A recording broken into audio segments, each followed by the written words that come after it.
Good evening, you're watching Binding, and I'm your host Andrei Alyokhin. Today we once again have a guest who works as a librarian. She's young, intelligent and very attractive. How modern libraries are organized? What do children read these days? How can a person become a librarian? Today we will learn everything about this. Meet Natalia Vynohradova, head of the Readers Department of the Central Kyiv Library for Children. Natalia Vynohradova. Natalia, first of all, I must say that you are a very young and attractive woman. Please tell our viewers how you became a librarian. You must understand that I recall the image of a librarian from my childhood, and they always had the same image. Приблизно однакові. Це були такі тітки з такими бабеттами. There were women wearing a specific headdress and eyeglasses who spent their entire day sorting their library catalogs and cards by hand and then checked those who came up to them and then looked at them and said, "What? The Three Musketeers? No, you are interested only in Timur and his squad." In other words, my generation sees the profession of a librarian as something obsolete that should have long ago been shelved. Це зазвичай було щось абсолютно таке архівне і трохи притрушене пилом. І ось, будь ласка. I don't understand how such a young and attractive girl as you have become a librarian. Why exactly did you gain this profession? Взагалі прийшли. Власне, я не мріяла стати бібліотекарем, хоча в дитинстві, I indeed played the role of a librarian in childhood, while other girls played in school with their dolls and wanted to eventually become teachers. I don't know why it turned out this way. Did you visit a library in your childhood and see all the nuances? Of course, I visited some libraries and saw librarians quite similar to your description, but the process was interesting. I had a lot of books at home. My father is a fanatic of books, so we had a private library. Maybe then I decided to create handmade cards and lend books to my classmates. I never thought that one day it would become my profession, but somehow everything happened subconsciously, without even a second thought. Did you study especially for this? I had this problem. I was a professional pupil in school, so after graduating from school, I didn't want anything else. I didn't know who I wanted to be and which sphere to get into. I went through a state of depression due to my uncertainty of where to enroll and what I would do in the future. I understand. This happens quite often with many people. All the girls went into marketing or something associated with it, so in the end, I enrolled in a hotel and tourism management college. I believe that this college still exists in Kyiv. They train students in such a branch known as the book trade. So there was indeed such a narrow and specialized discipline. You know, in Soviet times, I remember that the book trade was a completely separate sphere and was in some way more associated with waste paper. People collected waste paper to exchange it for a novel by Dumas, and in addition, they received collection of texts for the 20th Congress of the Communist Party of the Soviet Union that everyone has forgotten for good. In fact, working in a respectable bookstore was prestigious, as being hired to work there was indeed not so easy. Indeed, it was prestigious work. Usually, the bookstores contained rare books to which the directors and accountants had access. What variety could one have had in Soviet times? Dry sausages and volumes of rare books. These were the criteria for determining how people lived in those times. Truly, the profession of book publishing was respected. But what next? Everything happened in the beginning of the 1990s, and school gave me a solid basis, as studying was comprehensive. In the years that I studied in college, I obtained a lot of knowledge that I could not gain anywhere else. I understand. Then in the 1990s, bookstores literally disappeared. The book trade completely disappeared for a number of years. Everyone went to train for engaging in a new occupation, and as a result became economists or lawyers. I retrained as an economist as well, but it was far from my personal interest, because I was more interested in the humanities. The times were volatile. In my years, I worked as an economist, a secretary, and even an accountant for a short period of time in private organizations.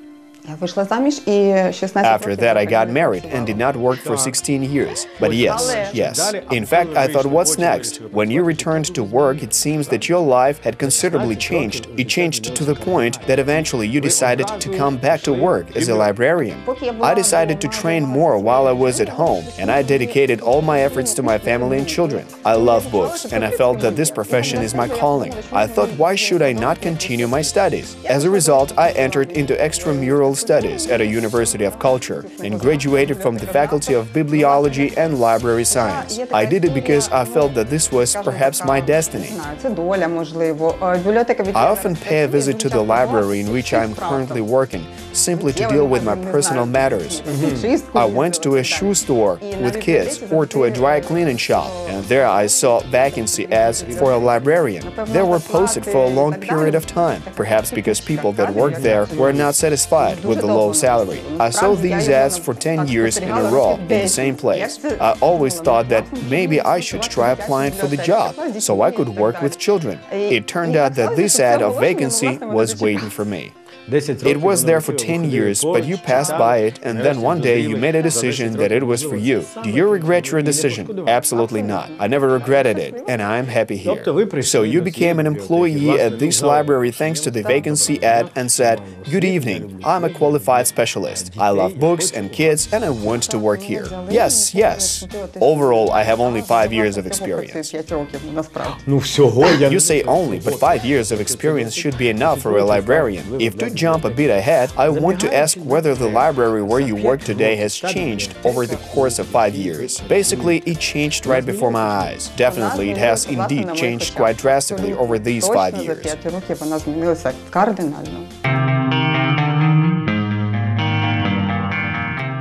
You don't know anything about modern libraries if you haven't been in a library in recent years, 3 or 5 years. And I seriously believe that many people visited a library in their school years. Everything has changed drastically, and today's library is far from the old establishment when most young people did not have the desire to go voluntarily. Скажімо так, заклади, куди ніхто добровільно йти не хотів.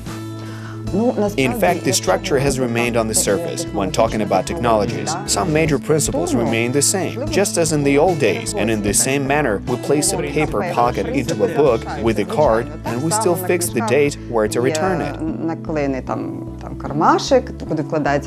Such information is necessary for a reader. After all, it's very easy to forget when to return a book to the library. So the principle remained the same. As for the card catalogs, indeed, they still exist. There is no secret here. Is there anyone who still uses handwriting? We use a typewriter for it now, thankfully. We print it, but you may wonder why. We have a general e-catalog and maintain a database for all children's libraries. It is very helpful for both readers and librarians. Така база по всіх дитячих бібліотеках. І з ним дуже зручно, і так далі, і читачам, і бібліотекарам. Unfortunately, some libraries do not have a computer or a special program to keep such data. Therefore, they still have the catalog and lists, which they can refer to if they need to find a book. Yet, it still exists, but today it functions in a totally different form that is much more informative and convenient. So, cards are still used, though today there are 2 forms used for the storage of information. It is quite difficult and time-consuming to digitalize information.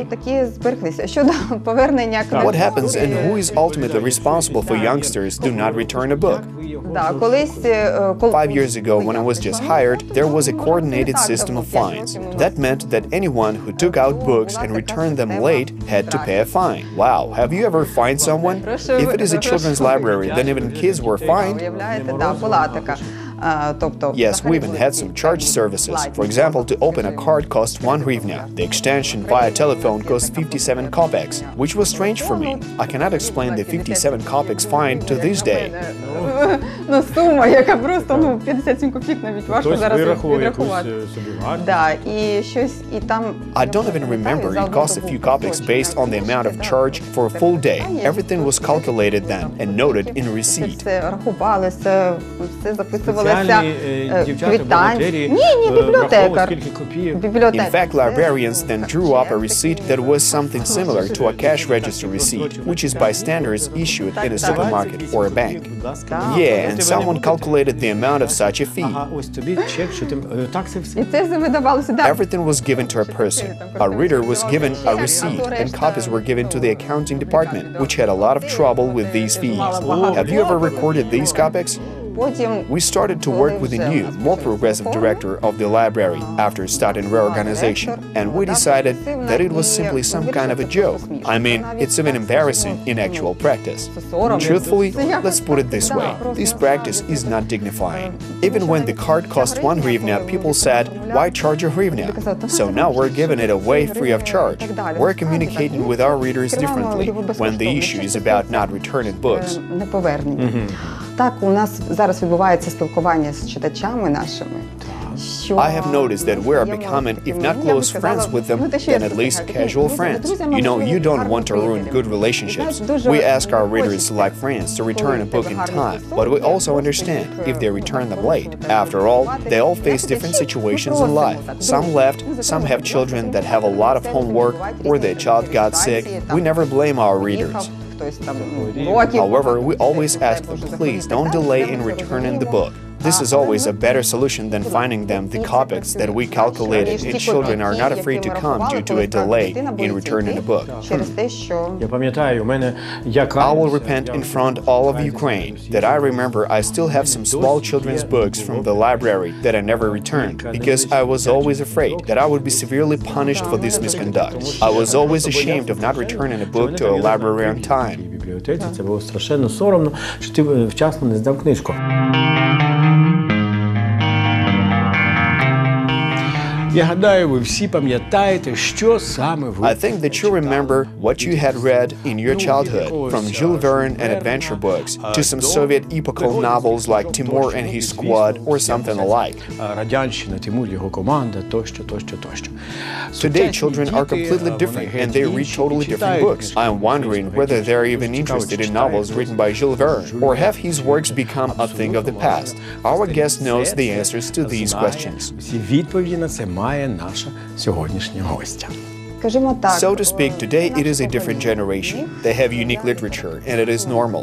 Moreover, modern-day children live a considerably alternative rhythm of life. It is hard to say whether this is good or bad. This generation is used to the quick pace of life in pictures and rapid and transient information. How can we judge kids if adults behave in the same manner? We read the title of an article and get the gist. But if it is a long article, then we decide whether to read it or not. Yes, everything you say is true. We call these large articles a sheet, and we demand infographics and photos in order to comprehend the information. We watch a video if it supplements some article. It's true. What can we say about children with a totally different rhythm of life in general? At the same time, the literature that we're used to, novels of Jules Verne, children still like to read them, but in the context of rhythm. I mean, these descriptions that we read when being kids captivated us, and we could not just close the book. It was similar to turning off the TV without knowing what will happen next in some film. It's easier. After all, we had no other forms of entertainment. I firmly believe that these descriptions are burdensome overload on the mind of modern-day children. I think the essence of this trend is to create a small book that will last for a whole season, or perhaps I'm wrong? I don't consider it as a tendency, but the situation today is that a lot of books are published. Readers have the possibility to choose, and they become more persnickety. Only time will tell what book will become a true masterpiece. No one can predict what will be considered as such, can we? There are many books that very quickly become masterpieces, and they are read from generation to generation, while some of them are read, laid aside, and totally forgotten.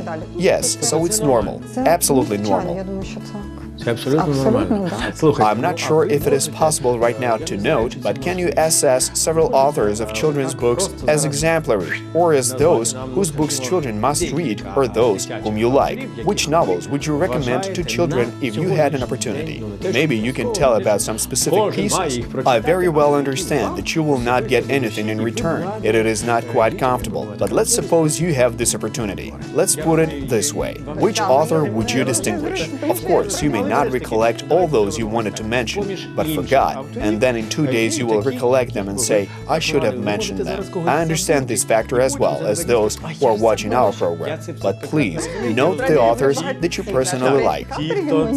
Хто нас з вами слухає, але все ж таки є автори, які от вам особисто до душі. Exactly, I really like many of our Ukrainian authors, and I truly would not like to miss any of them. I can tell only from the point of view of my personal taste. As a good example, it is no surprise that children like Sashko Dermansky, and people wait for his every single upcoming book. We don't know what it will be, but we are waiting. In particular, I love the works of Zherka Menzatyuk. She has a beautiful style, and I like her books. Also, Serhiy Hrydin, who writes especially for teenagers, is worth noting. A so-called must-read, yes. Oksana Luchevska. It is a wide array of literature for children and teenagers that I read and sometimes cry, because I perceive it as an adult, not a child. We have a lot of good literature.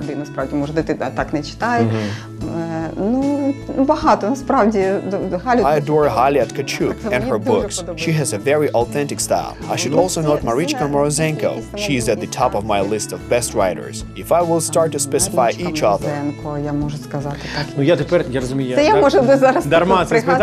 Well, I realize that such a question is rather difficult at this moment, seeing as these lists could be infinite. I would like to thank you for your visit. It was very interesting to see the backstage of libraries, which readers who just come to visit libraries never see. The modern library system and work has always been a mystery for those who had no possibility to go and take out a book and return it in time. Хто з нас останніми роками, якщо чесно, і я думаю, я не помилюся, якщо звернуся до наших глядачів, хто з вас останніми роками був у бібліотеці, аби взяти там книжку, почитати і повернути? So I thank you for your visit to our studio, and I will hope, after a very interesting interview, that a lot of children will visit your library and will read everything that catches their eyes. I also hope you will once again find the time to come to our studio in the future.